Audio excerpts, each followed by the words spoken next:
man ma faj aajo bi ku mu doon. ok bon am nañu yaakaar ni waxtaan boobu dina am parce que ku xam le ministre des finances Cheikh Diba. mën nañu njort ni wax fa dëgg yàlla lu mu wax itam am na ci yéene. loolu moom mën nañ ko seede ci moom wax dëgg yàlla.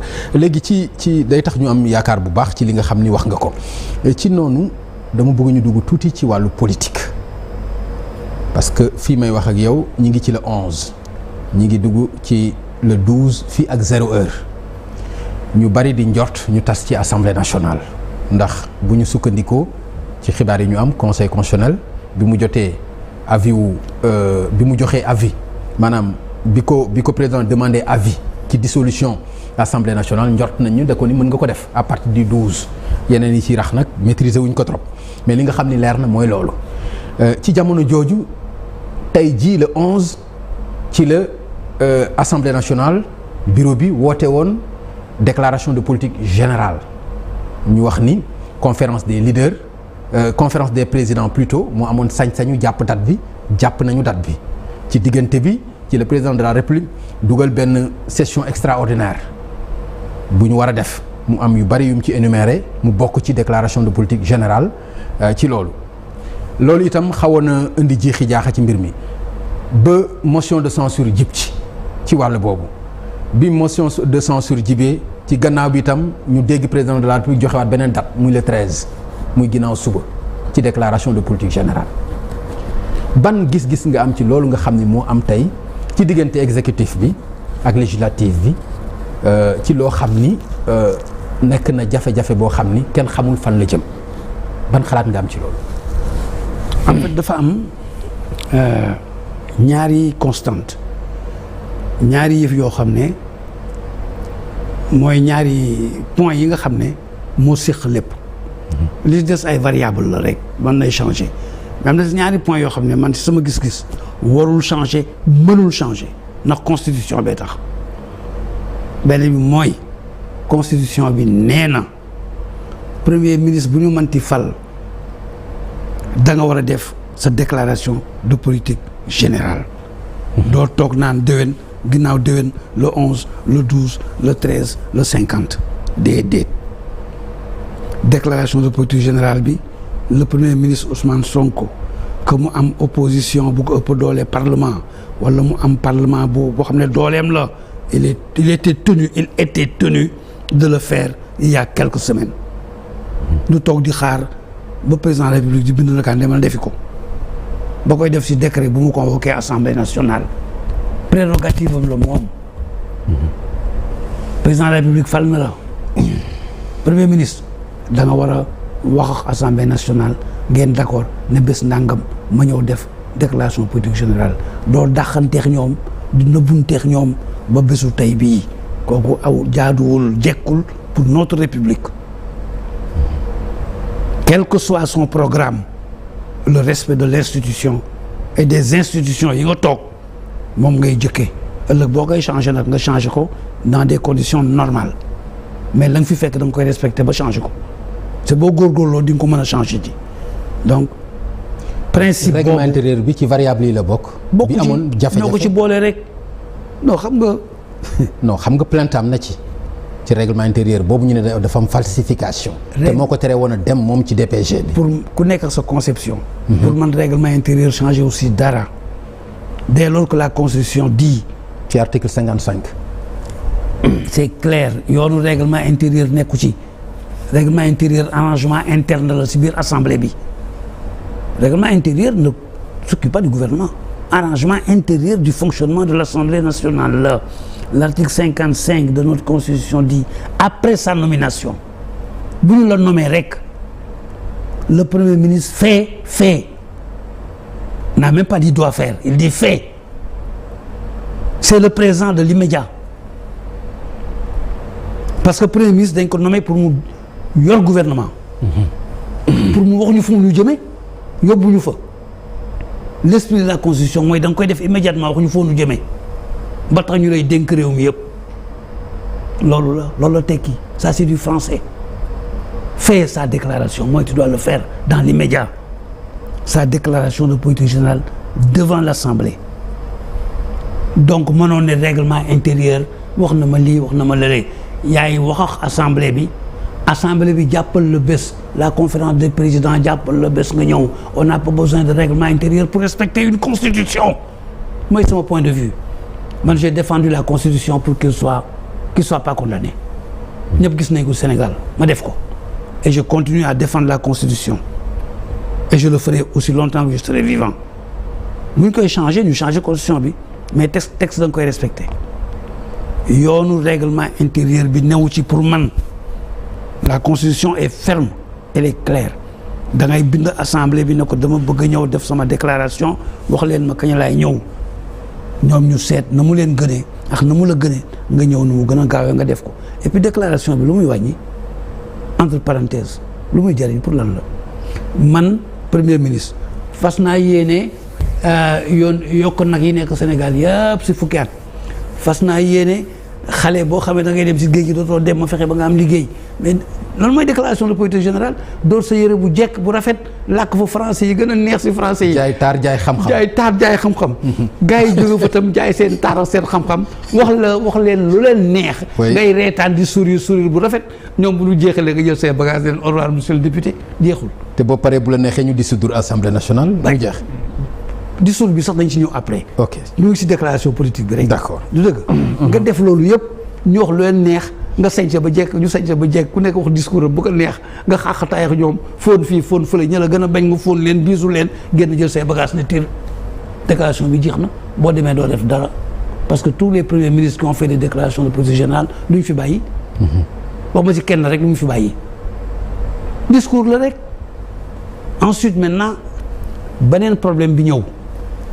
beneen problème bi mooy le président de la République sañ na après 2 ans bu assemblée bi dafay ñaari at sañ na waxtu bu ko neexee ba kër ba assemblée bi jeexal dissoudre sañ na dissoudre le 20 octobre sañ na dissoudre l'année prochaine bu ko neexee mu ne dissoudre na le 13 le 14 le 15 bu ko neexee mu ne déwén lay xaar pour dissoudre conseil constitutionnel neewu ko da ngay dissoudre le 12 daf ko ne sañ nga à partir du 12 pour dissoudre te waxtu ko neexee mu dissoudre mais si diggante bi mu ne léegi maa ngi au assemblée extraordinaire pour voter ay loi wax premier ministre ñoo def déclaration politique générale man tey su ma doon conseil waa assemblée dama leen naan déglu leen déclaration politique générale bi bu ko defee bu ko deful nag ñu dissoudre ñu avant mu def ko mais amatul lu mu def nekkatuñ fi le 13 boo xëyee suba gis décret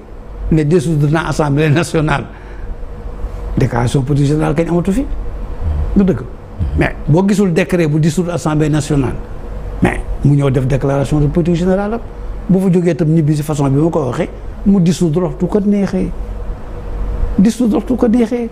ñu dem wote jiwaat en fait histoire yi yëpp daf koo jarul dafa am ay principe constitutionnel yoo xam ne ku ko respecté rek am jàmm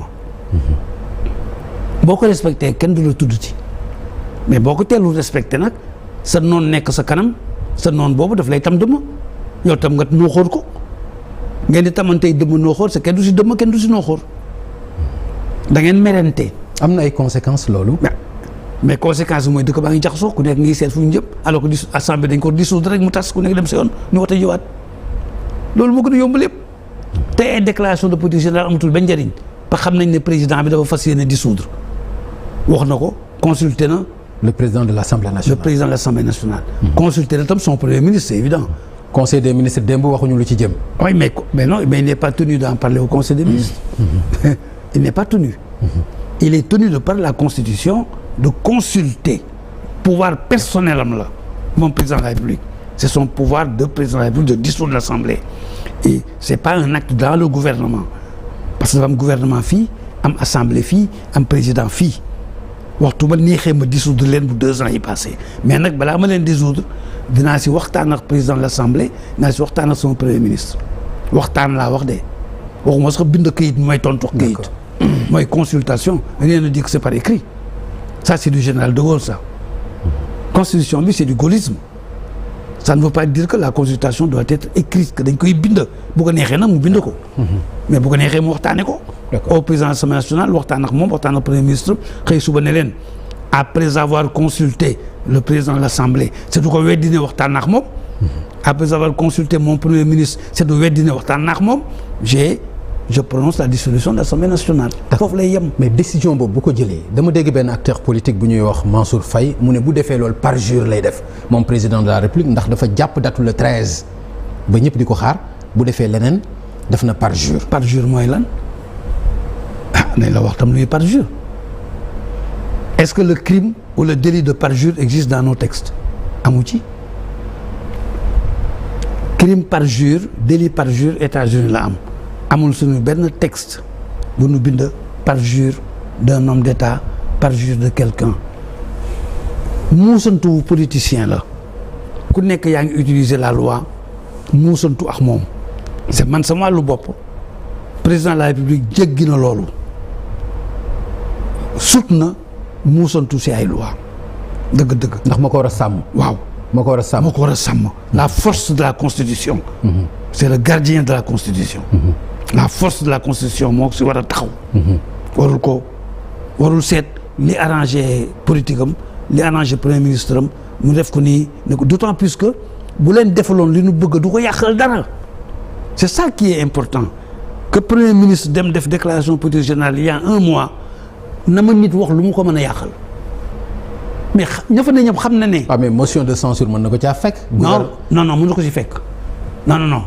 vote de confiance du ci am après. moom mooy demander vote de confiance bu ko demandé wul mënul nekk le texte est là moom premier ministre moo naan je demande un vote de confiance. mais pourquoi député bi moom le président du groupe parlementaire Benno Bokk Yaakaar déposer motion de censure. mais kooku déposer motion de censure la moom am na droit. avec un dixième assemblée de déposer une motion de censure mais bu deful moom c'est dépôt de motion de censure on le vote au plus tôt 48 heures après alors déclaration politique générale bi benn fan la da nga ñëw wax ko jël say bagages dem ëllëg sa nga déposer motion. kon amul benn risque amul dara. amul benn risque maa ne la premier ministre Ousmane Sonko bu demoon defal déclaration politique générale dara lu ko du fekk lu costume bu rafet français yu neex.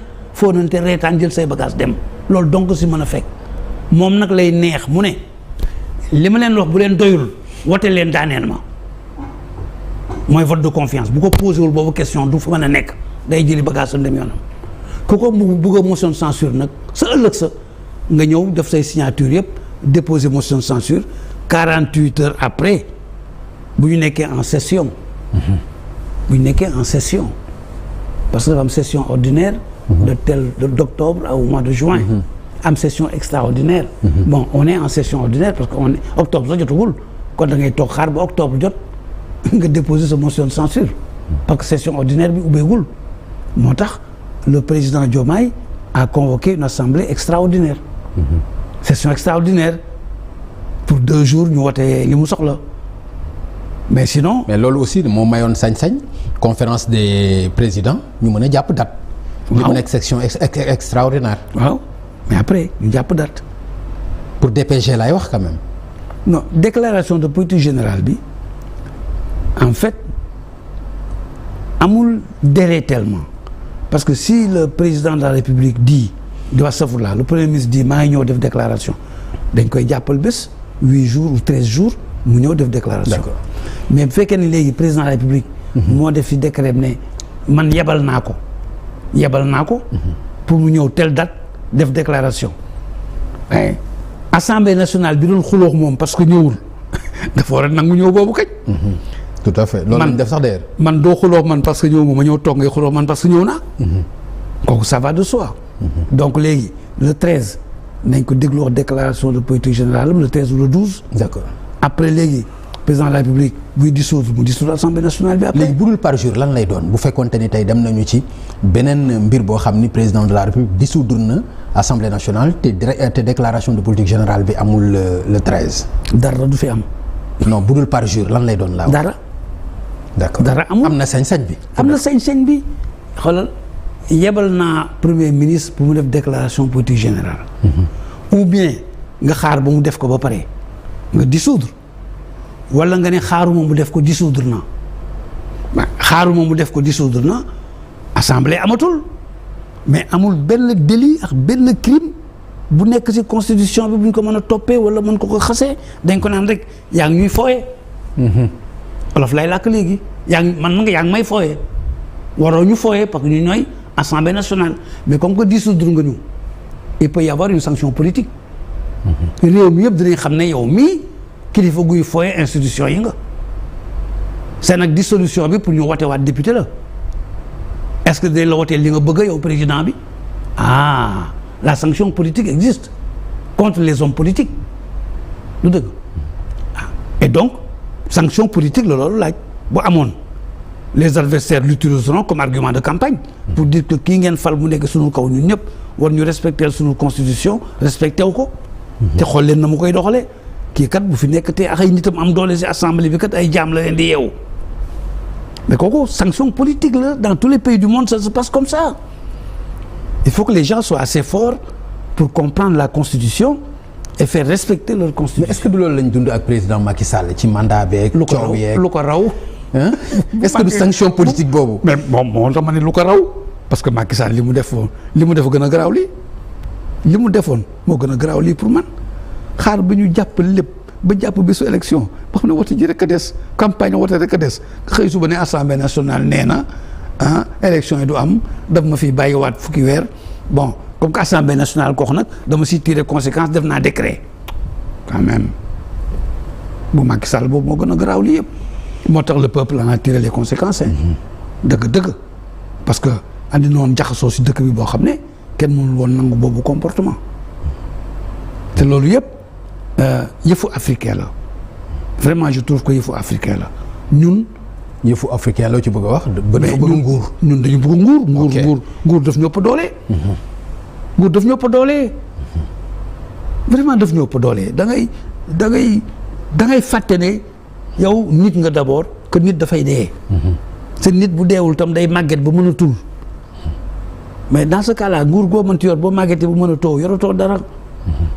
say ordonnance yi say aspirine ngay tal donc il faut que principe bi nga xam ne mooy tax sa tur du fi jóg ba faw nga jiital loolu parce que